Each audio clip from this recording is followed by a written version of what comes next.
berriro gabon ere, bertara etortzeagatik. Bueno, niri tokatu zait, alaskatu diatelako, Tomas aurkestea, eta zerbait esango dut, bere inguruan. Bueno, yo en realidad hablar de Tomás, Tomás en Navarra, me parece que poco tengo que decir, ¿no? Una persona, un jurista, un historiador, una persona relevante en el mundo de la investigación, conocido en Eusko Ikaskuntza. Ahora yo creo que una persona tan importante en esta nueva asociación, Xavier Mina, de Estudios Históricos de Navarra, pues creo que es una persona que personalmente creo que es un valiente, que dice lo que piensa y que está entregado hace mucho tiempo a todo esto que ahora con el asunto del 500 centenario pues vuelve a reproducirse, ¿no? La conquista, las justificaciones, las razones, llámese como se llame, ¿no? Estaba viendo la bibliografía de Tomás y creo que desde el año 2000 escribe sobre lo mismo, ¿no? La voluntaria conquista del año 2000, la Navarra marítima también, Navarra sin fronteras impuestas del 2002, recuperación del Estado propio, también del 2002, Navarra Estado Europeo del 2004, Vasconia del siglo XXI del siglo del 2004, ahora soberanía y subordinación. Es decir, el tema está permanentemente en el pensamiento, en la actitud, en el coraje, en la voluntad de Tomás, ¿no?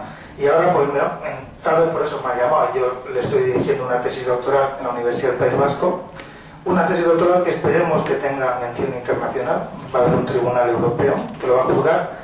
Y el tema, pues, que nos va a sorprender también, es Navarra como sujeto político en las relaciones internacionales.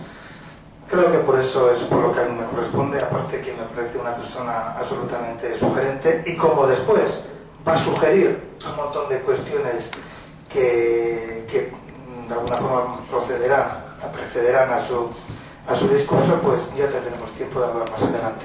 Bueno, sin más, te cedo la palabra, Tomás.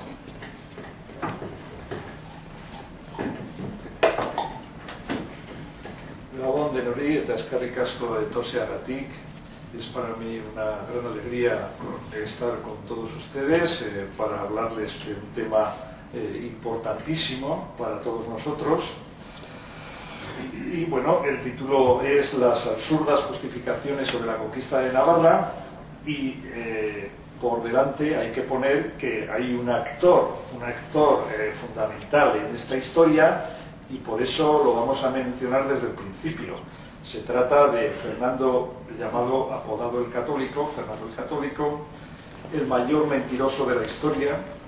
Él era Maquiavelo, no Maquiavelo. Maquiavelo, el pobre hombre, se ha llevado prácticamente el calificativo, pero realmente el que tenía que llamarse es Fernando el Maquiavelo, o Maquiavelo el Católico. La conquista de Navarra era su obsesión, era una obsesión personal, individual. No fue una decisión de alguna potencia. Se puede decir, bueno, pues lo normal cuando se conquista un país se piensa que otro, o por algún motivo lo conquista. En este caso, pues podía ser Castilla o Aragón o España o el papado. Pues no, en realidad es una labor y una auténtica locura, una obsesión patológica de Fernando el Católico. Bueno, después de esta pequeña introducción, la conferencia la reparto en dos aspectos. Uno primero, que es la justificación de la conquista de Navarra hoy, las justificaciones que se airean en la actualidad, y por otro, las justificaciones que se publicitaron a lo largo de la época contemporánea, en el siglo XVI, una época muy importante, trascendental en la historia europea y en general también por sus repercusiones en el mundo entero. Bien, entonces empezaré por las justificaciones de la conquista en la actualidad, precisamente. Y ya, como muy bien ha dicho Eugenio, hace 25 años en Eusko Ikaskuntza organizamos, junto con él, con Eugenio Arraiza, en 1987, el 475 aniversario de la conquista. intervinimos, bueno, fundamentalmente estaban nada menos que José María Jimeno Jurío, José María Satrústegui, Jon Oria y yo mismo, y bueno, se trataron temas muy buenos, muy importantes. José María Jimeno Jurío, una lección magistral sobre lo que ocurrió realmente en 1512 y los años anteriores y posteriores, y luego José María Jimeno Jurío sobre la trascendencia que tuvo la conquista en la cultura propia y en la lengua. Y Jon Oria pues nos descubrió lo que supuso una Navarra moderna en el siglo XVI, la enorme influencia que tuvo como Estado moderno, que se le considera el primer Estado moderno en Europa, a mitades del siglo XVI. Y bueno, mi charla fue sobre las repercusiones de la conquista en el campo del derecho, o sea, la influencia que tuvo la conquista en el sistema jurídico y en el derecho propio de Navarra. En aquel tiempo, un profesor de la universidad privada nos mandó una carta diciendo que faltaba nivel académico. Claro, ya hacía poco que le habían impedido entrar nada menos que a José María Jimeno Jurío a sacarse el doctorado en aquella universidad.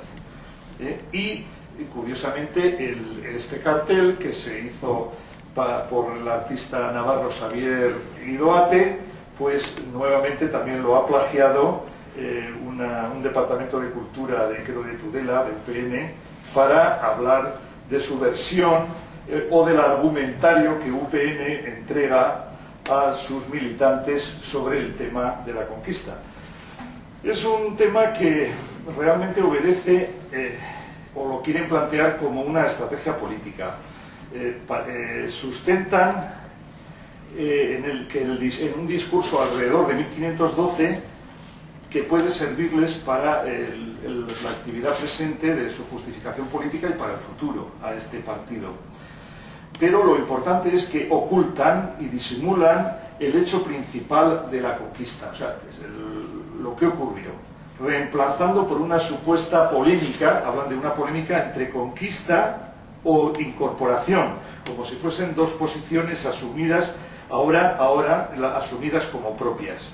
Curiosamente, porque hasta ahora no les gustaba lo de la conquista, ahora sí que llegan a decir, no, conquista e incorporación, pues bueno, no es como para que haya polémicas, es complementario. Es una vieja estrategia de eliminar a uno de los bandos y luego reemplazar al anulado. Ya lo hicieron algunos en 1936. Acotamiento, pero esa necesidad de acotamiento del hecho de 1512, llevándolo a lo muy antiguo. Dicen, no, hace 500 años ocurrió una conquista y una incorporación, y punto. Eso es una estrategia muy estudiada, ¿no? Pero además, otro tema muy importante, ocultan el entorno, el contexto de la conquista, la reforma europea.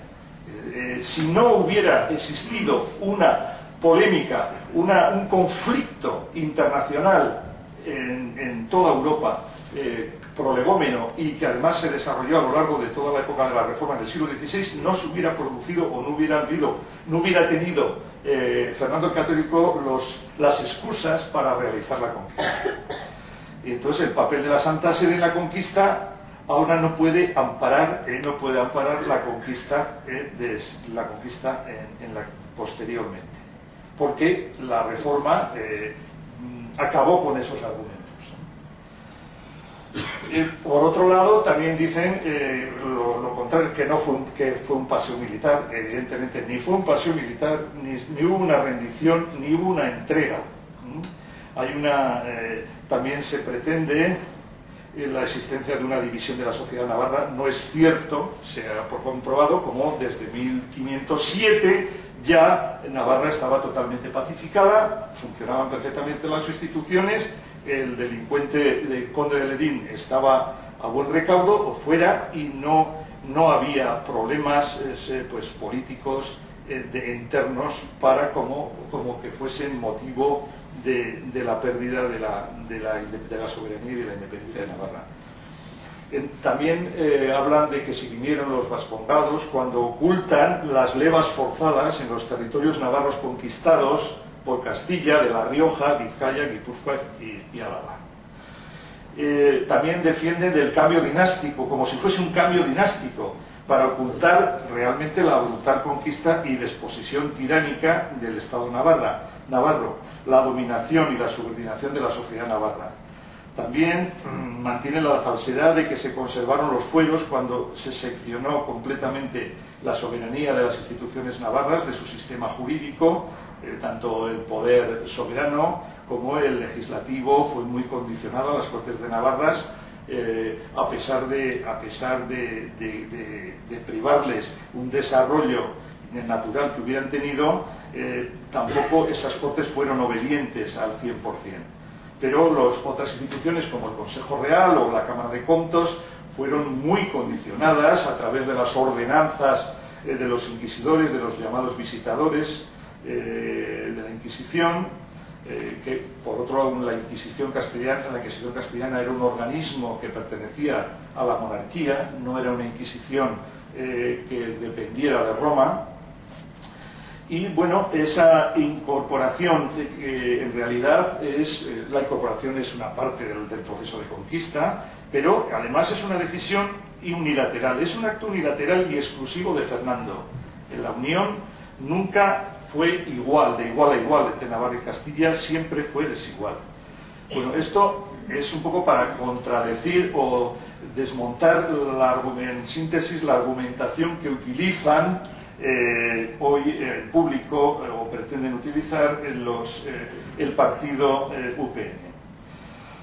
Además, lo digo en este acto porque alegan que se sustentan en las apreciaciones o en el conocimiento de alguna profesora de la universidad. Entonces, claro, esta argumentación aparentemente tiene una autoridad académica, pero que niego absolutamente su veracidad y su fundamentación científica. Bueno, ya entró por fin en la argumentación del siglo XVI, esto para clarificar para clarificación de la conquista desde la óptica fundamentalmente y desde la metodología que nos proporciona la ciencia jurídica y el derecho, la historia del derecho. Así, la Santa Sede ya en su larga historia tiene un desarrollo bimilenario, pero ya en el siglo XV y XVI tiene unas características en las que se ve una enorme corrupción, una simonía que consistía en la compra del cargo de papa, y de otros, y la venta de cargos eclesiásticos continuamente, de los obispados, cardenales, etcétera, se compraban y se vendían los cargos. Bueno, un ejemplo era que, por ejemplo, el sustituto de Julio II, el que dictó las bulas, Clemente X, había sido nada menos que llegó al papado sin ser cura. O sea, porque como era hijo de Lorenzo el Magnífico, pues ya era suficiente argumento. Entonces rápidamente, en 3 o 4 días, le hicieron cura, le hicieron obispo y pues luego papá rápidamente, y cardenal y papá. Bien, esta situación producía unas tensiones enormes internacionales en Europa, porque los estados querían defender un ámbito también no solamente temporal, ya que el papado sostenía la teoría de que él tenía las dos espadas, la temporal y la religiosa o la espiritual. Y los estados europeos evidentemente no estaban de acuerdo, ni el propio emperador, que era el del Sacro Imperio Romano Germánico, como los reyes, pues el de Francia, o el de Castilla, o el de Inglaterra, entonces, o el de Navarra también, no estaban de acuerdo, ¿no? Porque entraban en el ámbito del poder y de las decisiones políticas, ¿no? Del gobierno temporal de los países. Y bueno, pues esto, como veremos, fue la causa de la reforma y de las guerras de religión que ocurrieron en aquel siglo también. Bien. Castilla es curioso cómo tiene un papel, una relación con la Santa Sede privilegiada a partir ya, sobre todo del siglo XV y quizás antes también. Puede ser por la Reconquista, o el caso es que, como he comentado antes, la Inquisición era un privilegio de la monarquía, por lo menos católica, de Isabel y Fernando, que podían nombrar a los inquisidores y financiar la institución, y la utilizaron evidentemente como un arma, como una policía política y como un instrumento del gobierno. En otros sitios la Inquisición era realmente un instrumento dirigido desde el papado, desde Roma. Pero a lo que nos interesa en Navarra, el Estado navarro sí que se había protegido ante esa eventualidad, y ya hay un acuerdo, pues, bueno, y otros anteriores también, del Consejo Real del mayo de 1512, donde se dice que las bulas, para que se apliquen en Navarra, tienen que tener el exequatur del Consejo Real. O sea, pues eso es una figura jurídica de derecho internacional por la cual, cuando se ha de aplicar un derecho extranjero, en este caso un derecho, una orden del Vaticano, tenía que pasar por el exequatur, por la autorización, o para poderse aplicar como derecho interno en el Reino de Navarra. Y claro, esto tiene su influencia porque las bulas, evidentemente las bulas que luego se utilizaron para excomulgar a los reyes de Navarra no pasaron por el exequatur, ni podrían haber pasado nunca, claro. Bueno, como digo, esta conflictividad desemboca en la Reforma. Y otro tema importante es la actividad diplomática. Para poder conocer desde el punto de vista histórico y del derecho, las instrucciones que se daban por parte de los reyes a sus embajadores y los informes que emitían, pues es una fuente de conocimiento enorme. En este caso, sobre todo, las instrucciones que Fernando el Católico daba a sus embajadores en Roma para presionar al Papa a favor de que le concediera bulas, pues que favorecieran sus intereses de conquista de Navarra. Los tratados internacionales también son una fuente fundamental, el análisis de los mismos para ver realmente lo que pasó. La existencia internacional de Navarra también es un tema importante a asentar, porque también se ha insinuado como prácticamente que si fuese Navarra un reino hispano, como si perteneciese a la órbita de Castilla, cuando realmente era un reino europeo reconocido internacionalmente, tenía sus propias instituciones, su propia constitución histórica, sus fórmulas especiales para el gobierno y para la coronación y para el funcionamiento de sus cortes y todos los organismos políticos del reino y del Estado. En los concilios que celebraba la Iglesia, pues por ejemplo el de Constanza, ¿no? Es un concilio muy importante a principios del siglo XV. Entonces el Reino de Navarra envía al concilio no solamente a su representante máximo, en aquel caso el cardenal Martín de Zalba, sino también a los representantes del Estado navarro. O sea, entonces iban unos embajadores nombrados por las Cortes de Navarra directamente por representación del Estado, del Reino, al Congreso, al Gran Concilio. Entonces los concilios eran como una especie de Naciones Unidas. En realidad allí se reunían las representantes de todos los reinos, con el papado también. Y entonces, además, había tratados bilaterales y multilaterales, o sea, tratados entre Navarra, pues Castilla o Francia o Inglaterra, entre cada una de estas potencias, y luego multilaterales en las que intervenía pues el papado fundamentalmente, porque pues hacía una santa alianza en este caso. Entonces todos contra algún Estado que estaba de alguna manera mal visto por el papado, por lo que fuese, ¿no? Pues porque entendían que estaba desobedeciendo al Papa o que tenía una actitud cismática, ¿no? O hereje. Bueno, el Estado europeo de Navarra, sin embargo, sobrevive durante todo el siglo XVI. Eso es un tema muy importante. Hasta 1620 y sobre todo hasta 1610, el asesinato de Enrique III de Navarra y IV de Francia, rey que siempre defendió la separación de los dos reinos. Hasta el último momento él dijo que, aunque era también rey de Navarra, pero que desde el punto de vista político eran dos reinos, dos estados diferentes.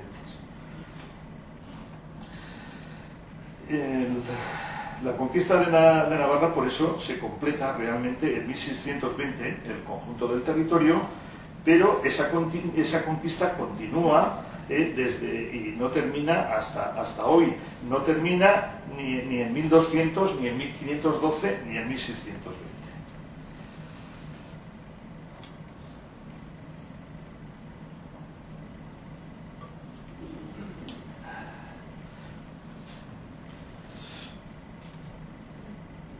Bueno, hemos visto cómo la guerra internacional que se produce precisamente por la reforma, o sea, la reforma de la Iglesia Católica no es algo pacífico, interviene en los campos de batalla. El propio papado tenía su ejército de miles de hombres con su artillería e intervenía en esos conflictos internacionales. Y lo que ocurre es que, como he dicho, España tiene sobre todo hasta la época de Fernando el Católico y quizás luego también con Carlos I y Felipe II, una situación privilegiada, ¿no? Y eso se nota en el Concilio de Trento, hasta que la hegemonía la empiezan a perder en beneficio precisamente de Enrique III de Navarra y IV de Francia, que empieza a, de alguna manera, equilibrar la balanza. Y luego, posteriormente, pues bueno, otras potencias que van surgiendo, como Holanda e Inglaterra, que ya hacen que la situación no estuviera tan descompensada como había sido a principios del siglo XVI. Francia tenía una actitud quizás más díscola a partir del siglo XV, la pragmática que se dicta hacia 1450, diciendo que el papado no tiene por qué nombrar a los obispos, y sobre todo porque Francia entiende que el concilio está por encima del papa. Entonces hay una tensión muy fuerte. Ya a principios del siglo XVI empieza también los upensadores. Erasmo de Rotterdam empieza a influir de una manera muy importante en toda la intelectualidad europea.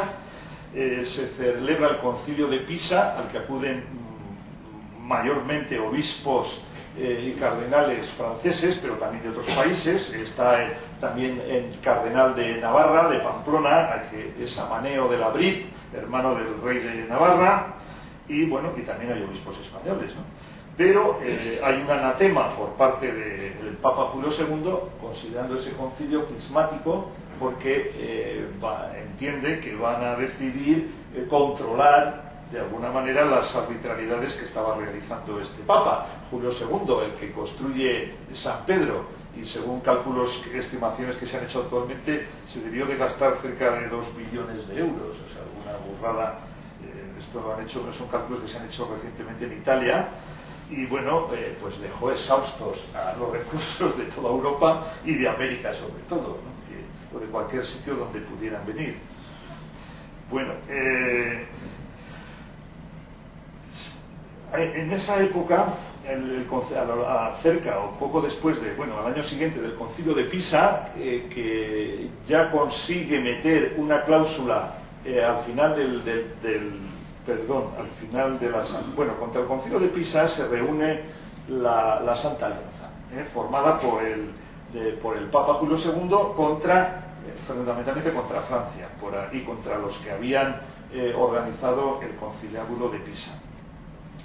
Entonces, por otro lado, Navarra tenía también en aquella época un contencioso importante con Francia, con el rey Luis XII, porque Francia quería discutirle a Navarra la soberanía de varios países pirenaicos. Pues, fue el condado de Foix, el vizcondado también en Bearne, con todos los países, pues la Bigorra, el Conserás, Marsan, diciendo como que tenían que estar en la soberanía del rey de Francia, cosa que el rey de Navarra pues defendía lo contrario, y sobre todo la soberanía clarísima de Bearne.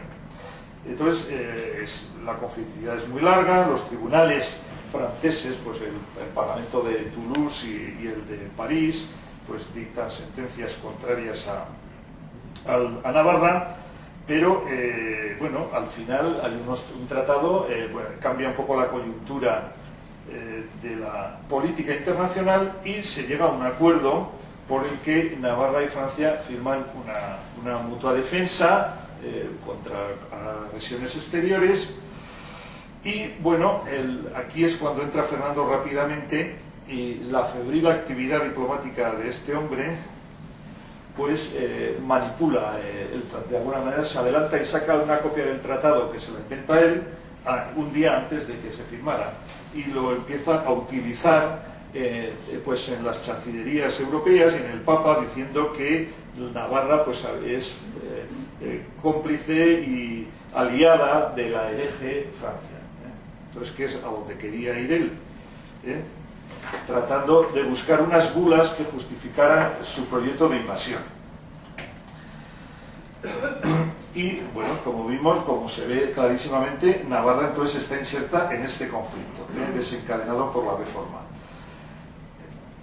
Aunque a nivel de todo el siglo XVI la posición de Navarra es más bien, como balance, es más bien favorable, decididamente favorable a la Reforma, a la Reforma europea.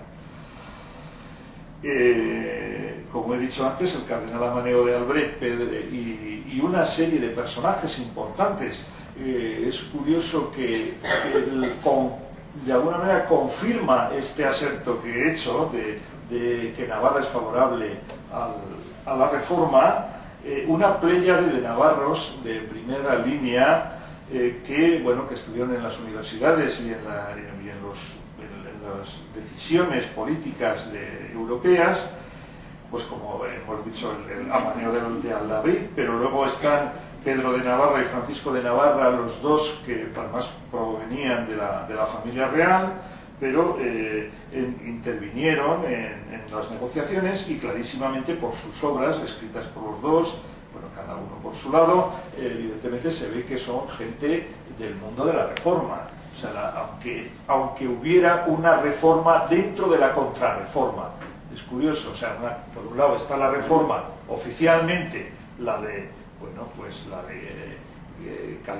Lutero y Calvino, pero en la contrarreforma hay personajes importantísimos, como nuestro Martín Azpilicueta, Carranza, Guardia de San Juan, que si se leen sus obras se ve que realmente son reformadores. O sea, tienen llega hasta el punto que en la primera parte del Concilio de Trento hay varios obispos, algunos de ellos es Francisco de Navarra, son considerados por el legado pontificio, un cardenal enviado por Roma, como obispos luteranos, o sea, porque defendían, según las tesis oficiales de Roma, pues que eran casi protestantes.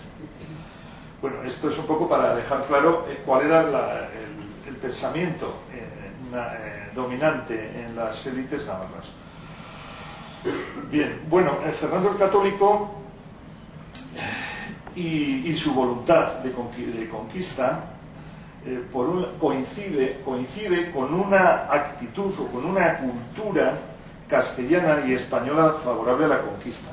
En este caso, bueno, esto se puede remontar a la época de Isidoro de Sevilla y todo el pensamiento que se genera alrededor del imperio de los godos, pues en la época tardo-antigua, entre siglos XVII y XVIII, siglos VI, VII, siglos VI y VII. En esa época se crea la idea de como que toda la península pues está unificada en el Imperio Godo, cosa que no es cierta, y bueno, entonces ese planteamiento pues ha tenido sus frutos, ¿no? Luego, sobre todo cuando a partir ya de la Baja Edad Media y de la época moderna, se empieza a utilizar el pensamiento de Isidoro de Sevilla como uno de los argumentos para la creación de la supremacía y de la hegemonía castellana en la península, que asume dirán por completo el contenido y el planteamiento de un proyecto español, pero basado fundamentalmente en la monarquía castellana y en su poder económico, cultural y político, ¿no? Bien, bueno, Fernando el Católico, como estaba diciendo, cuando la Santa Alianza de 1511, la Santa Alianza que se genera precisamente para evitar lo que ellos llamaban el cisma de Pisa, él introduce una coletilla que consistía fundamentalmente en decir que los territorios que se pudieran conquistar fuera de Italia se los quedaría aquel que hiciera la conquista. Entonces, pero claro, nadie pensaba cuando firmaron qué es lo que iba a hacer Fernando después. Él ya sabía. Pues esa coletilla que no ponía Navarra ni tan siquiera, pero él lo utilizó al año siguiente.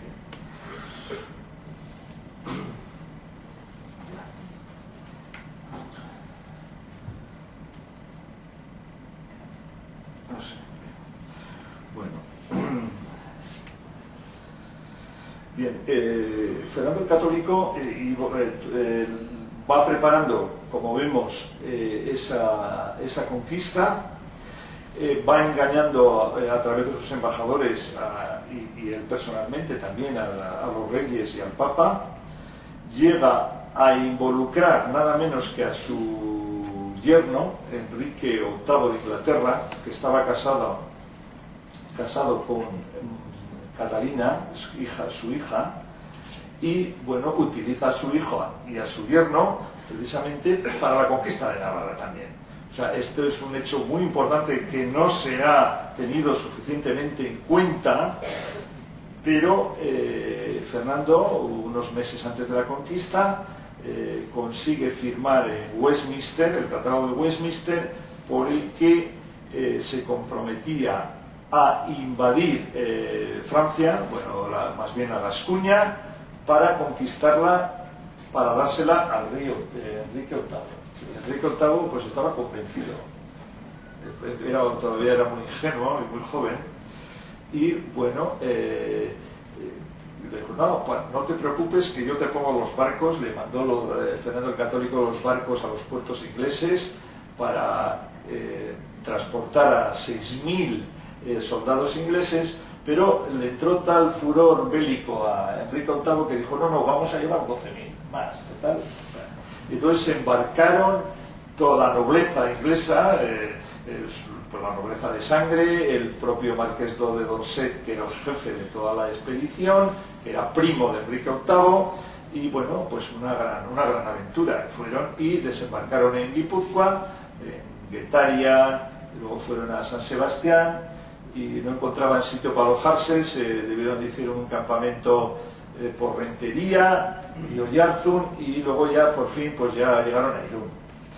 Pero lo que ocurrió es que les había prometido Fernando el Católico que les iba a proporcionar la caballería y la artillería, porque en los barcos pues iban solo los soldados con sus armas personales, pues sus ballestas y poco más, y estaban convencidos de que Fernando les iba a dar lo que les faltaba, y que se iban a juntar además con el ejército castellano, con otros 15.000 o 20.000 hombres, y todos juntos pues iban a entrar allí en Bayona y en Burdeos, ¿no? Bueno, el caso es que el ejército llega a Guipúzcoa, enseguida los reyes de Navarra van a hablar con Dorset y le dicen, hombre, mira, nosotros podríamos llegar a un acuerdo, ya te ofrecemos a nuestra hija Isabel para, pues te casas con ella y ya se conquista, ya te daremos luego pues el reino de Gascuña, hacemos un reino y pues ahí estaréis muy bien, ¿eh? Tratando de atraer a los ingleses, porque los reyes de Navarra no sabían, no conocían todavía los planes de Fernando el Católico. Pero la ingenuidad de Dorset es que le fue con el cuento a Fernando. Dijo, no, fíjate lo que me han dicho estos. Pero nada, ya les he dicho que nada, que sí, pero les he dado largas para esto de la boda, y lo que sí les he dicho es que me traigan alimentos. Entonces los reyes de Navarra le proporcionaron al ejército inglés durante los meses que estuvo, pues desde mayo hasta octubre por lo menos, o por lo menos todo el verano, pues llevaron al ejército inglés. Bueno, yo creo que estos hechos son muy importantes. Con esto consiguió Fernando evitar que el ejército francés pudiera socorrer a los navarros en el momento de la entrada.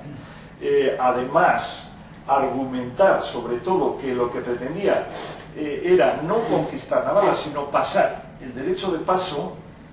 Decía que él se dirigía a Francia.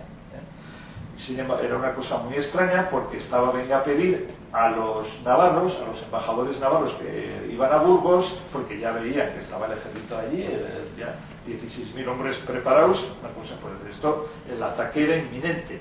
Entonces Fernando les dice, bueno, pues, oye, me dais garantías de que no me vais a hacer nada, o sea, de que me vais a dejar pasar. Entonces me dejáis varias plazas, Estella, Los Arcos, la Raga, 5 o 6 plazas.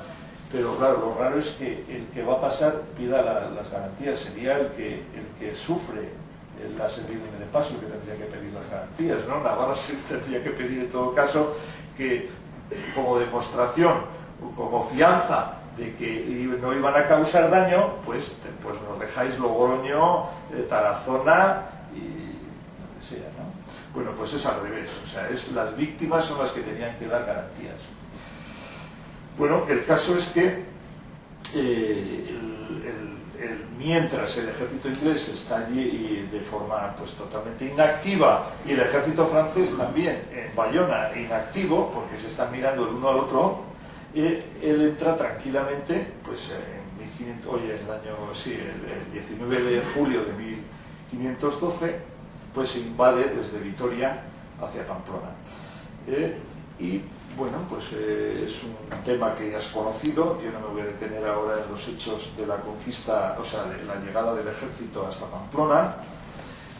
Y sí que hay otro tema muy importante, es una carta, el 2 de agosto de 1512, Fernando el Católico, veía que los ingleses se estaban poniendo nerviosos, porque ya los ingleses habían dado cuenta de que les había burlado, porque él los estaba utilizando para poder conquistar Navarra, mientras ellos estaban allí viendo cómo el otro hacía lo que quería, ¿no? Entonces, bueno, él les dice que habían actuado muy bien en eso de engañar a los navarros, que al rey de Navarra, que estaba muy bien, y que no se preocuparan, porque en cuanto terminaran lo de Navarra, que era imprescindible conquistar Navarra para poder pasar con tranquilidad, y que ya se juntarían los dos ejércitos para entrar juntos.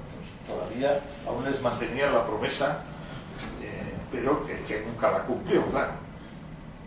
Entonces, como vemos, esa ingenuidad inglesa, y que también fue la de los franceses, porque los franceses tampoco no se dieron cuenta de la trampa, y el propio Maximiliano también, o sea, no reaccionó nadie.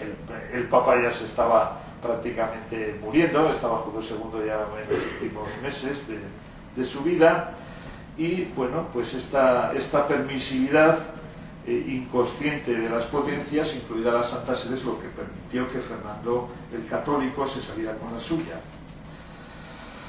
Bueno, existe además una violación del derecho constitucional navarro clarísima, ¿no? Los juramentos reales de la coronación, el rey de Navarra es natural y soberano propio, los testamentos reales. Es muy interesante cómo se conocen además los testamentos de los reyes de Navarra desde el siglo, la segunda mitad del siglo XV y todo el XVI. Y bueno, como por ejemplo el de la reina Catalina, que lo otorgó en el Palacio Real, tan cerquita de aquí, el Palacio Real, que bueno, cómo nos lo han destruido. Sin embargo, claro, parece ser que el Palacio de los Reyes de Navarra no interesa, y entonces se puede desfigurar y desnaturalizar, pero el Palacio del Conde de Lerín, que es donde estamos ahora, pues igual no crea tantos problemas, ¿no? Y a este palacio sí se puede restaurar, y aquel se destruye.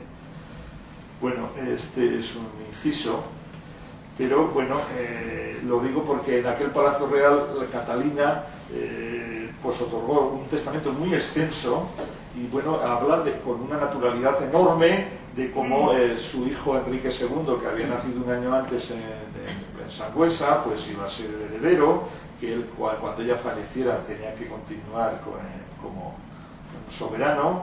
Y bueno, hablaba también pues de las instituciones, de las Cortes de Navarra, del Consejo Real, de los tribunales, para que se mantuvieran los cargos después de que ella falleciera, de los alcaides de las fortalezas, no solamente de Navarra, sino también de los países pirenaicos, de Bearne, de la Bigorra, de Foix, todo esto con toda naturalidad. Claro, no se pudieron cumplir ni el testamento de Catalina ni los de sucesores, porque Fernando entró como un elefante aquí en la cacharrería y saltó, rompió toda la legitimidad y toda la soberanía del reino y del Estado de Navarra. Aquí hay un tema muy interesante que no se ha insistido, que bueno, la carta, que es bueno, una proclama que el rey de Navarra, Juan III, al mando de su ejército, el 30 de septiembre de 1512, desde la ciudad o villa de San Palé, allí en Baja Navarra, se dirige a los castellanos. Él ya va a lanzar la contraofensiva, y es muy interesante en qué términos y qué diferente forma de decir las cosas a las proclamas agresivas, autoritarias, tiránicas de Fernando. O sea, es una diferencia abismal, ¿no? Entonces, voy a leer algo de eso, porque creo que tiene bueno, pues esa autenticidad y esa inmediatez. Él se dirige a todos los cargos de Castilla, bueno, en realidad a toda la sociedad política de Castilla, dice, se dirige al condestable, a los duques, marqueses, tal, fisgosdalgos, corregidores, aquí ya más bien cargos jurídico-políticos, corregidores, alcaldes, alcaides son los miembros de los tribunales, alcaides son los jefes de las fortalezas, justicias, jurados de cualquier ciudad. Los jurados pues son los tribunales, los concejales, los alcaldes, luego de las ciudades, villas, tierras y lugares de los reinos de Castilla, salud y dirección, o sea, buen trato. Entonces les dice literalmente: no ignoráis cómo a todos vosotros es notorio y público la grande sinrazón y tiranía que a nos, o sea, a nosotros, y a la reina, bueno, a nos y a la reina, nuestra muy cara y muy amada mujer, ha sido fecha por el rey don Fernando, nuestro tío, en habernos usurpado y tomado por fuerza este nuestro reino de Navarra, contraviniendo y faltando a la paz, amistad y alianza que con nosotros, con nos tenía, y quebrantando el juramento solemne en que las tenía asentadas, o sea, los tratados de paz, de amistad y de alianza. A los quebranta y se los denuncia. Jamás por nos le haya sido dada ninguna causa, ni ocasión, excusa para ello, ni fecho ningunos cumplimientos que para en tal caso se requieren de rey a rey. O sea, un trato de rey a rey, de decir, bueno, de hablar con respeto, ¿no? Ante, siguiendo requeridos nos de lo contrario, es curioso, en vez de, le estaban requiriendo al rey como si el rey de Navarra fuese realmente el incumplidor, ¿no? Entonces de eso se queja. Es antes siguiendo requeridos nos de lo contrario, como él lo sabe, queriendo siempre aguardarle las dichas alianzas. Sigue, no encontrándose, no ha parado,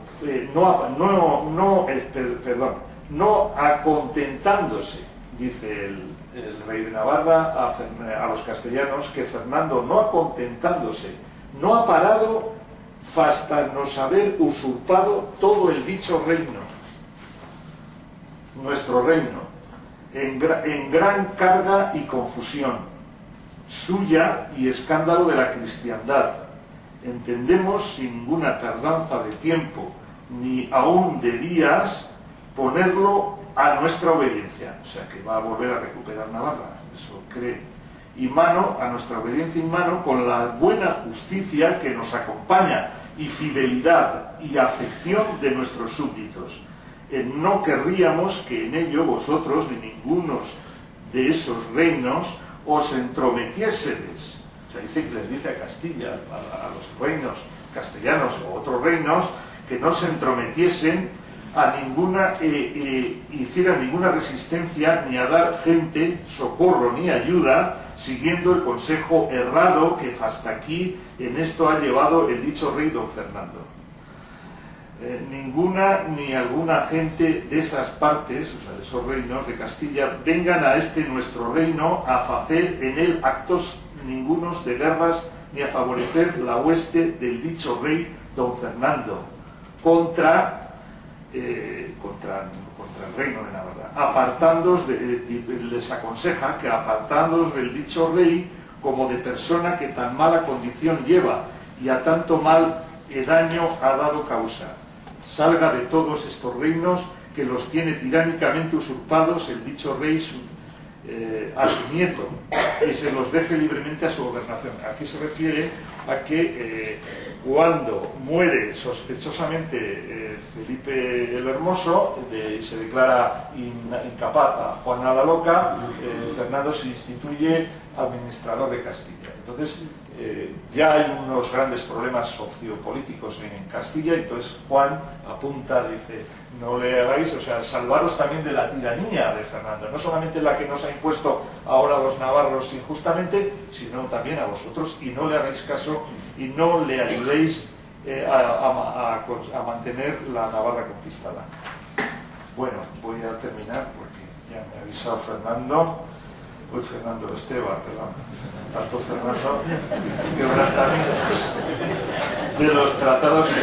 Bien, bueno, como hemos visto, pues Fernando los tratados le importan un pepino, él firma continuamente tratados que no cumple.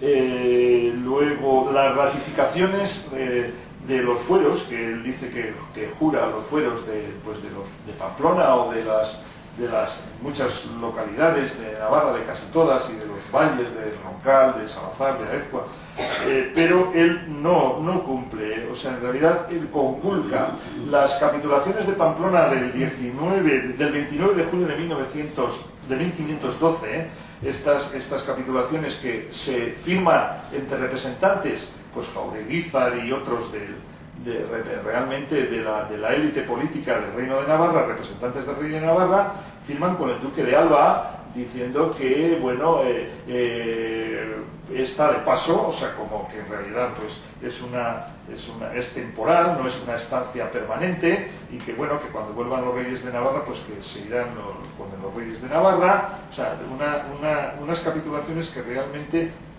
tienen un aire de temporalidad. Sin embargo, claro, eso influye mucho también en la actitud de los navarros, porque se les vende una situación que no era cierta.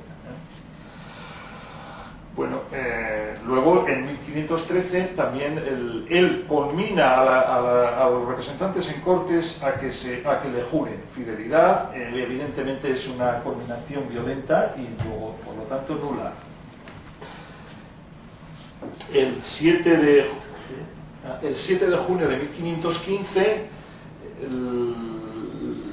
unilateralmente, Fernando, o sea, 3 años después de la conquista, decide él personalmente que incorpora Navarra, porque le da la gana, podía haberlo hecho pues o haberla dejado en paz, pues no, pues la incorpora a Castilla.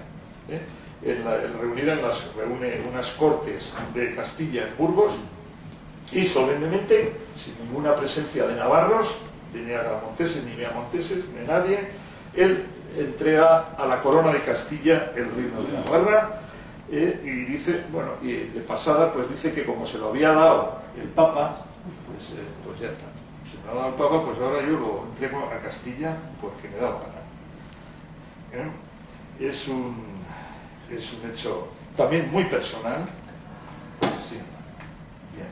Y bueno, las bulas, primero estaría el monitorio Echi de 20 de julio de 1512, un día después de la invasión, sale el monitorio, o sea, se pretende justificar en las bulas cuando las bulas son posteriores a la entrada del ejército y a la conquista, ¿no? En este primer monitorio se dice que no se apoyará a los cismáticos, que no se debe de apoyar a los cismáticos y herejes, pero no concreta nada a quién se refiere. Luego, el 21 de julio, por fin, consigue la bula Pastor Ile Celestis, en la que ya más concretamente se dice que se va dirigida contra los vascos y cántabros y gentes circunvecinas, tampoco menciona navarros, amenazándoles de excomunión, desposesión, bajo amenazas de confiscación de bienes, por si no se apartan del cisma y de la herejía. Y ya, pero tampoco le satisfacía porque él quería una bula más concreta, y ya en fecha 18 de febrero de 1513 es cuando Julio II, a punto de morir, dicta la exigit contumación, en la que ya directamente menciona como herejes y cismáticos a Catalina y a Juan. A los 2 días moría Julio II. Bien, no se suele tener en cuenta, es un tema muy importante, que un papa como Pío IV, después, en el mismo siglo XVI, considera considera a los reyes de Navarra como pertenecientes a la cristiandad y son reyes católicos, son Enrique II, Enrique Juana de Labrit, y entonces hay una relación normal. Lo que quiere decir que esas bulas, pues para la Santa Sede no eran válidas o se habían anulado. Y los papas, pues, como digo, reconocen la legitimidad de estos reyes.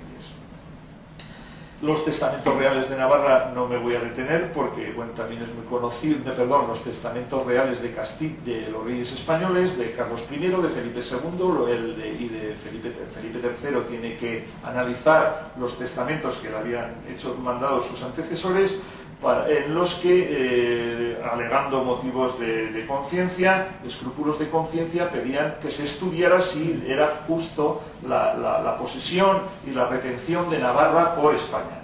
Entonces, bueno, al final los testamentarios de tiempos de Felipe III, pues dicen que se olvide, que sí, que ya había muchos argumentos que los habían ido expresando los juristas, pues los juristas como Nebrija o Palacio Rubio, y que la causa era justa, que la Iglesia pues había que defenderla, y que era un motivo de causa de iure belli, pero justificado por defender la Iglesia. También se iban argumentos muy extraños y muy fuera de lugar, pues se iban a la legitimidad que pudo dar el Imperio Romano, cuando realmente a los visigodos, bueno, es totalmente ajeno a la realidad. ¿Sí? 5 minutos. No. Dos, vale. Bueno, bueno, pues esa legitimidad de Roma. Luego también dicen que como que Neco Aritza no era un rey legítimo. Bueno, todo esto es un tema largo y no me voy a detener. Pero luego se demuestra que todas estas argumentaciones jurídicas pues no decaen precisamente por la reforma. Y bueno, y para concluir, pues que lo que realmente está ocurriendo es que se trata de acotar la conquista a un periodo muy concreto de 1512 y en todo caso al 500 aniversario de aquella situación, pero que se trata de ignorar y de ocultar que la conquista continúa, que no ha terminado, que los efectos son permanentes y bueno, y luego pues también que los justificantes inventados por Fernando lo que pretendían era ver o defender un consenso interno de España, no precisamente, no le preocupaba después tanto la política internacional, que ya lo había conseguido, sino que España asumiera el mantenimiento de la conquista. Las bulas y las excomuniones de los papas son luego declaradas nulas por el Papa Pío IV, y como Fernando el Católico quebrantó y violó todos los tratados. Y bueno, ella al final, Navarra, aunque en 1610 es conquistada, y sobre todo a partir de 1620 ya por Francia, hasta ese momento Navarra es un sujeto activo internacional, es un sujeto político internacional, y después de 1620 es un sujeto político internacional pasivo, como se demostrará con el estudio de los tratados internacionales, y como muestra un botón, el Tratado de Límites de Bayona de 1856 habla de Navarra, aunque sea como sujeto pasivo. No es normal que en un tratado internacional se diga que se ha estudiado la documentación anterior a la división en dos de Navarra. O sea, eso en un tratado actual vigente en el siglo XXI. Bueno, pues muchas gracias. Este es el problema de tener entre nosotros a un investigador valiente, entusiasta y libre, ¿no? Que es lo más importante. Que crea...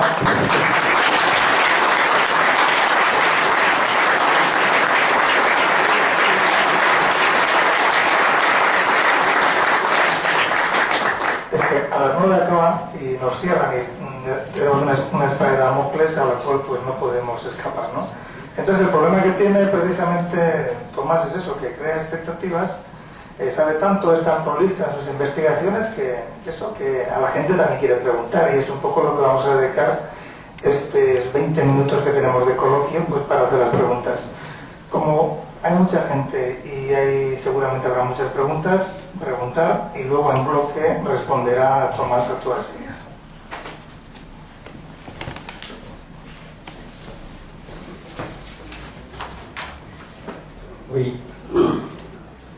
Vamos a ver, en todo la conquista hubo una motivación religiosa y hubo una iglesia, como muy bien nos has dicho tú, corrupta, que vendía bulas, que vendía lo que fuese, y hubo una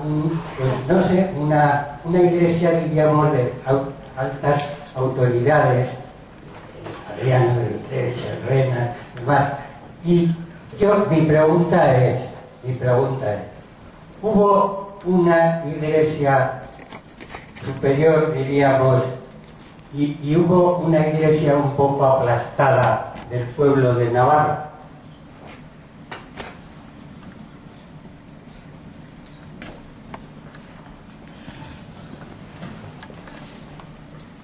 Una pregunta.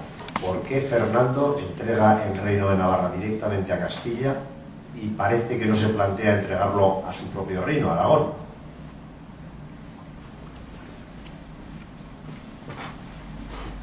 ¿Legalmente habría alguna posibilidad de conseguir el Estado de Navarra?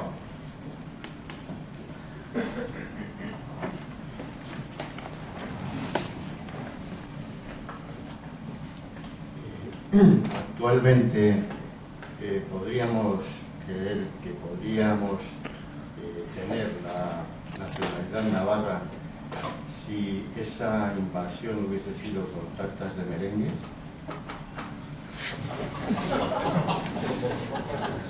¿Hay alguna otra pregunta? Seguramente luego posible que puedan surgir más cuestiones, pero vamos a responder. ¿O responderá Tomás?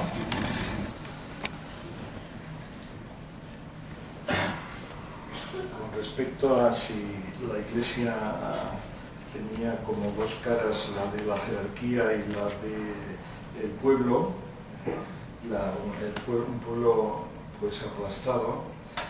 Bueno, claro, yo la pregunta, por un lado, en aquella época, hace 500 años, ¿qué ocurría? Bueno, la jerarquía tiene, claro, la jerarquía de la Iglesia, lo mismo que la jerarquía política de los reinos, pues estaban en un plano.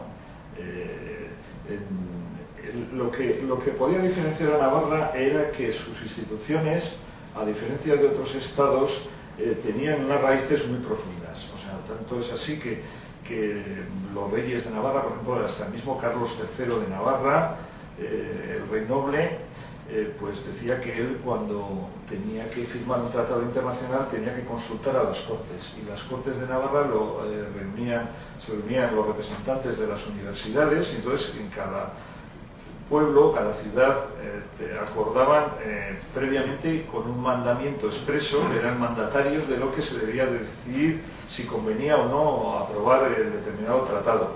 Entonces, con eso quiero decir que no era lo mismo lo que ocurría en Navarra de lo que ocurría en otros sitios. Y sí que la jerarquía en el siglo XV y sobre todo a principios del XVI era en Roma muy corrupta. O sea, la Santa Casta, como se le ha llamado, que realmente, pues bueno, vivían en una vida absolutamente disoluta. O sea, en sus palacios de los cardenales en Roma era aquello una verdadera Babilonia. Era un verdadero un lupanar auténtico, y bueno, con sus favoritas, sus cortesanas, y luego vivían auténticamente como príncipes orientales, y la gran corrupción en todos los sentidos. Entonces, esa jerarquía, bueno, pues algunas veces, claro, era lo que había, y el rey de Navarra pues conseguía, si podían, algún pues beneficio, pues por ejemplo, conseguir que en vez de un papa, en vez de tener en Pamplona un obispo o un cardenal italiano, como te los imponían, pues tuviesen al hermano del rey, a Maneo de Labrit, que está hasta 1520, fíjate, hasta 8, que es cuando muere, hasta 8 años después de la conquista, el titular de la diócesis de la Iglesia de Navarra es el hermano del rey depuesto, de alguna manera, de Amaneo de Labrit, a pesar de que Fernando el Católico quería quitarlo, y luego el emperador Carlos I también, pero claro, Roma dijo que no, hasta que murió en 1520. O sea, luego César Borgia, el hijo de Alejandro VI, pues cuando se escapa de Medina del Campo, de la prisión en Castilla, se refugia en Pamplona, y como era marido de la hermana del rey, pues también se pone al mando de los ejércitos navarros hasta que es asesinado en Viana al año siguiente, en 1507. Entonces, bueno, es curioso cómo hay que ver en aquella época lo que sería la religiosidad popular, pues bueno, es otra cosa, evidentemente. Yo creo que ahí la Iglesia formaba parte del poder prácticamente desde la época del Imperio Romano. Las clases senatoriales dirigentes del imperio son las que proporcionan los personajes que lideran los obispados. O sea, los obispos son hijos de los senadores, y eso, o sea, esas élites pues llegan prácticamente hasta la edad moderna. Y entonces la Iglesia se empeña en mantener los privilegios del Imperio Romano, tanto el poder temporal como el espiritual. Y entonces sí que había una iglesia popular, o sea, unas creencias pues, del pueblo leano, y otra cosa es lo que había en las altas instancias de la iglesia y de su jerarquía. Eran dos mundos bastante diferentes. Bueno, esa es la primera. La siguiente, bueno, yo no sé si le he contestado suficientemente. La siguiente es ¿por qué a Castilla y no a Aragón? Bueno, Fernando, que era de origen castellano, porque es un trastámara, su padre es Juan II, un señor también, un intruso, que se queda de rey de Navarra cuando tenía que haberlo dejado por las capitulaciones matrimoniales que firmó cuando se casó con Blanca de Navarra. Tenía que haber dejado el reino en manos del príncipe de Viana. Y bueno, entonces Fernando su hijo Fernando vive siempre en esa ilegalidad. O sea, él tiene muy mal recuerdo desde chaval, cuando estaba con su madre Juana Enríquez, cercado en Girona por el ejército de la Generalitat de Cataluña. El Principado de Cataluña se subleva contra Juan y contra la monarquía, porque los consideran tiránicos, y entonces Cataluña quiere nombrar el rey al príncipe de Viana. Entonces, bueno, esto él ve que en Aragón es difícil. Sin embargo, Castilla para ellos es mucho más fácil. Desde que se casa con Isabel, ve que es un estado infinitamente más autoritario, y se puede disponer de las Fuerzas Armadas de Castilla, porque curiosamente él podría haber utilizado las fuerzas de la Corona de Aragón, pero es una cosa muy mínima. Pues el obispo de Zaragoza, que era hijo de Fernando el Católico, pues asedia Tudela, pero no es una parte muy accesoria del ejército que entra en Navarra. La inmensa mayoría de las tropas son tropas castellanas. El duque de Alba, aunque no era toda Castilla, pero sí es el ejército de Castilla. Entonces, Fernando, por eso, él entiende que es mejor entregarla a Castilla. Él, en un principio, podía haberlo entregado a la Corona de Aragón si hubiera tenido hijos. Él, cuando se casa con Germana de Foix, que era una cría, está empeñado en tener un descendiente para darle la Corona de Aragón.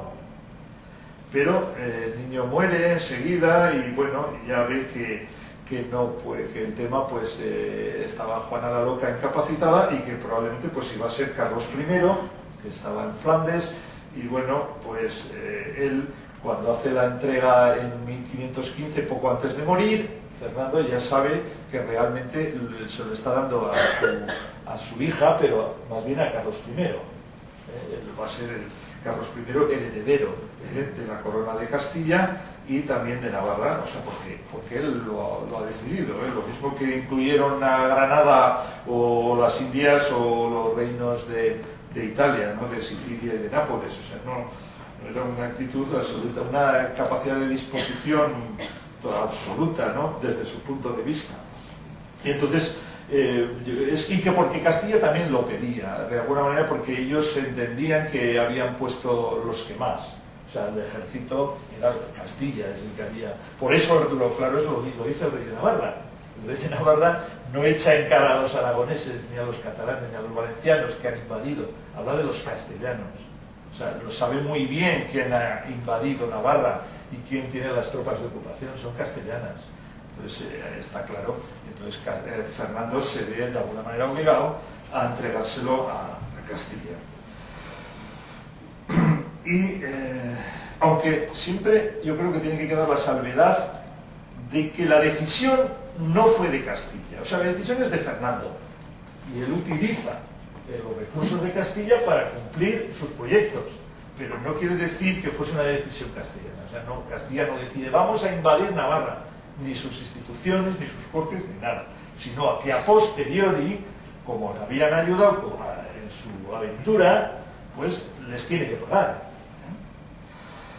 Bueno, y porque además no se habían cumplido sus proyectos, que él realmente quería hacer un nuevo imperio, o sea, suyo, la corona de Aragón y Navarra. Sí que quería hacerlo, pero como no le sale, pues dice, bueno, ya va a ser Carlos I a través de Castilla, otra cosa.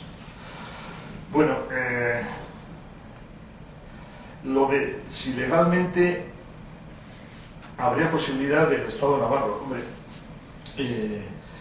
la realidad es que hoy en día en el mundo académico se considera que Navarra en el siglo XVI, en plena edad moderna, ya había constituido el primer Estado moderno, o sea, europeo. Es el reinado, bueno, lo que preparó Enrique II, nacido en Sangüesa, que muere en 1554, 55, y luego su hija, Juana de Labrit, casada con Antonio de Borbón, bueno, que murió en 1572.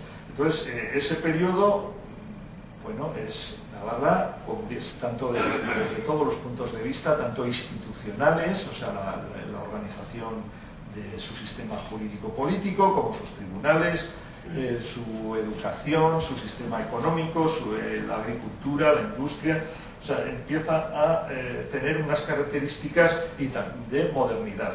El ejército navarro-bearnés o navarro-gascón empieza a ser un ejército muy operativo, muy pequeño, pero muy operativo. Claro, había sufrido los descalabros en la conquista de Navarra, la batalla de Noain, y claro, de las derrotas se aprende, y entonces ese ejército luego le fue muy útil a Juana de Labrit para defenderse de la presión francesa, que quería quitarle el reino, y luego para triunfar en los campos de batalla, Enrique III contra la Liga Católica francesa, que estaba sostenida totalmente por Felipe II. Entonces, un ejército pequeño, pero muy bueno, que bueno, era fruto precisamente de esa modernización de Navarra, del Estado navarro-bearnés en el siglo XVI. Entonces, si Navarra llega a la modernidad y si mantiene sus instituciones hasta hace 150 años, las instituciones estatales, con una constitución, aunque se quiera extrañe a algunos que se llame constitución, pero realmente se vivía como una constitución, y además en las instituciones navarras, en las cortes, se autodenominaban como la Constitución del Reino, recogida luego por Salvaseta de Burgos y otros muchos. Entonces entendían que era un Estado, Navarra era un Estado sustancialmente como otros Estados europeos, como Portugal u otros, y distinto a España. Entonces entendían que no tendría por qué un Estado grande comerse al Estado pequeño, sino que lo importante es la sustancia, no el ser grande o pequeño. Bien, y luego la última pregunta es un poco más con tartas de merengue, o sea, yo no sé si he entendido bien la pregunta. A ver, es que no sé si la he entendido bien. Bueno, si me la quiero repetir. Sí. Es muy simple. Hace muy poco llevan hasta la Audiencia Nacional a algunos, de hecho, a una tarta de merengue a la hoy jefa del gobierno de Navarra. Entonces viene al hilo de si la violencia que hubiesen empleado en la conquista de Navarra hubiese sido esa, si hoy posiblemente tendríamos hoy carnet de identidad y pasaporte navarro. Sin ninguna duda, si hubiera sido con tartas de merengue, lo que utilizó el duque de Alba y las tropas de Fernando el Católico, que había movilizado en una verdadera guerra internacional, como hemos visto, a los ejércitos más potentes de la época rodeando a Navarra, o sea, porque estaba el ejército, todo lo mejor del ejército español, porque Fernando el Católico dice que él ha mandado al capitán general de los ejércitos de España, no dice de Castilla, claro que porque este es un falsario increíble, o sea, le da igual, pero él se inventa España también, él dice, no, yo he mandado al capitán general de los ejércitos de España a tomar Navarra, y dice que es el duque de Alba, ya está. Entonces no era con merengue, móviles, era con el ejército más grande que podía haber en ese momento y con el armamento de que se disponía más eficaz. Y también el ejército inglés y el ejército francés. Entonces, de merengue nada, y luego, evidentemente, esa sería muy diferente. Sí, y es más, yo llego más lejos. Si Fernando no hubiera estado tan obsesionado, o si se hubiera muerto cuando se murió su mujer, pues Navarra hubiera sobrevivido, porque nadie hubiera tenido los móviles, o sea, los móviles que tuvo personales Fernando el Católico no los ha tenido nadie. La prueba es que Carlos I, él no tenía su Maximiliano, el abuelo de Carlos I, al revés, entendían que Navarra era un país pirenaico, un estado pirenaico que totalmente asumido por la realidad política europea, y no tenía nadie esa pretensión de hacerlo desaparecer. Entonces era el único, Fernando el Católico. No tenía Navarra otro enemigo realmente que este personaje. Y por eso, si no hubiera sido por él, Navarra sería independiente, analizando la documentación sin ninguna duda.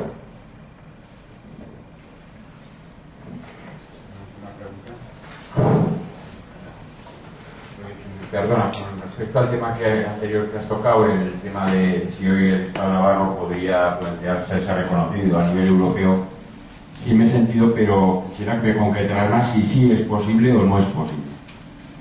Bueno, aquí el tema creo que tiene una realidad muy clara. O sea, Navarra, igual que Escocia, yo creo que el paralelismo de Escocia es muy grande, hasta 1707 creo que Escocia, cuando se produce el Tratado de la Unión, la creación del Reino Unido, de la Gran Bretaña, con la unión de Escocia, pero en realidad la desaparición del Parlamento de Edimburgo, que pasa a Londres, y todo el poder político de Escocia pasa a Inglaterra. Entonces son 300 años. Hoy la nación escocesa está reivindicando la devolución y la recuperación de la soberanía que tenía como un Estado europeo hasta 1700. Y curiosamente en los tratados internacionales, que es lo que utilizo como fuentes para la investigación, pues Escocia aparece continuamente, o sea, tanto como firmante primero en los tratados y hasta después como aliado o de cualquiera de las partes. O sea, Escocia es un sujeto activo hasta 1700. Entonces, no creo que haya ningún problema el día que Escocia promulgue la independencia, no van a tener ningún problema para entrar en el Parlamento de Estrasburgo y ser reconocido como un Estado. El caso de Navarra yo creo que es el mismo camino, o sea, tiene que ser el mismo camino, es que no hay otra. De hecho, un historiador Hastings, inglés, pues publicó hace el año 1999-2000 hay un trabajo en el que dice: en Europa quedan dos naciones dormidas que espero y probablemente que le despertarán, que son Escocia y Navarra. Y no dice más, no dice Euskal Herria ni el País Vasco, no, dice Escocia y Navarra. La diferencia es que en Escocia no existe un problema de territorialidad, quizás porque de los cuatro costados de Escocia solamente uno limita con Inglaterra, los otros tres limitan con el mar. Entonces, pues bueno, ahí no tienen ningún problema. No existe Saspiabats, existe Escocia. Entonces, en nuestro caso, la diferencia es que hay un límite marítimo solamente por un lado y luego el resto está por España o Francia. ¿Qué ha ocurrido? Que durante las conquistas, desde 1200, los territorios que se iban conquistando iban formando pues provincias, y ahora les llamamos herrialdes, pero realmente la construcción política administrativa de esos territorios tiene muchísimo que ver con el proceso de conquista y de consolidación de una arquitectura que quiere justificar y quiere mantener esa dominación. Entonces, por eso Por eso se insiste en las provincias por parte, claro, de los estados dominantes, tanto de España como de Francia. Pero lo raro es que desde dentro nos agarremos precisamente a esa división forzada de nuestra unidad. O sea, lo mismo que Escocia es una, Navarra es una. O sea, desde el punto de vista de la soberanía y de la nacionalidad política o de la sociedad política nacional, eso es uno, eso es uno. No puede ser Saspiabat, es uno. Navarra es una. Luego puede haber, bueno, comarcas o sí, territorios, pero no existe, pues eso, 7 estados, como se llegó a decir, que se unían. No, aquí no ha habido más que un estado independiente, que es el de Navarra, que luego fue conquistado en diferentes épocas y fraccionado, partido y luego dividido por los estados actuales de España y Francia. Gracias. Una cosa, volviendo a lo de Fernando, en la paranoia que tenía con Navarra, ¿hasta qué punto es cierto que igual la mamó de su madre, que según me han dicho, se negó a parir a su hijo en Navarra? De eso no se puede hablar. Sí, bueno, Juan Enrique, yo creo que sí. El problema es que probablemente Fernando tenía unos padres que no estaban bien, ninguno de los dos, y yo siempre he oído que eso suele heredarlo los hijos. Bueno, el caso es que Juan era, el padre ya era un psicópata también, un asesino, y su mujer igual, Juan Enrique. Estos participan probablemente en el homicidio del príncipe de Viana, en su envenenamiento y homicidio, y sí que es verdad que estaba en Navarra, o sea, en nuestra Navarra independiente, estaba Juan Enríquez, y en concreto en Sangüesa, cuando estaba a punto de parir, y entonces sí que se fue rápidamente hacia Aragón, porque pretendía que su hijo naciese en Aragón para poder ser pues heredero en Aragón. Entonces para ellos, claro, lo de Navarra ella lo veía muy difícil, porque bueno, había una guerra civil, había partidarios de Juan II, y o sea, de su marido, y había partidarios del príncipe de Viana. Entonces la situación estaba muy difícil, y entonces por lo menos digo, pues me lo llevo a Aragón, y así pues será sucesor de Juan II en la corona de Aragón. Pero la tradición popular dice que nació en el puente de la Valdonsella, que está pues a 1 kilómetro así, como los gitanos, antes de pasar la moda de Navarra, a 1 kilómetro así de Sangüesa. O sea que ya nació en Navarra y lo llevaron a Sos, y allí luego fingieron que había nacido en Sos. Bueno, estamos ya al límite. Yo creo que tenemos que felicitarnos por esta conferencia. Creo que sobre todo, como antes he dicho, ¿no?, por un investigador valiente, entusiasta y libre. Creo que es fundamental. Ojalá cunda el ejemplo y personas así pues puedan ser oídas con toda libertad, ¿no? Insisto, ¿no?, cuanto más sepamos de la historia, nuestra propia historia, más sabremos de nosotros mismos y más estaremos pensando en decir libremente el futuro. Bueno, agradecer vuestra presencia, agradecer también a este lugar por habernos acogido, y hasta la próxima vez. Muchas gracias.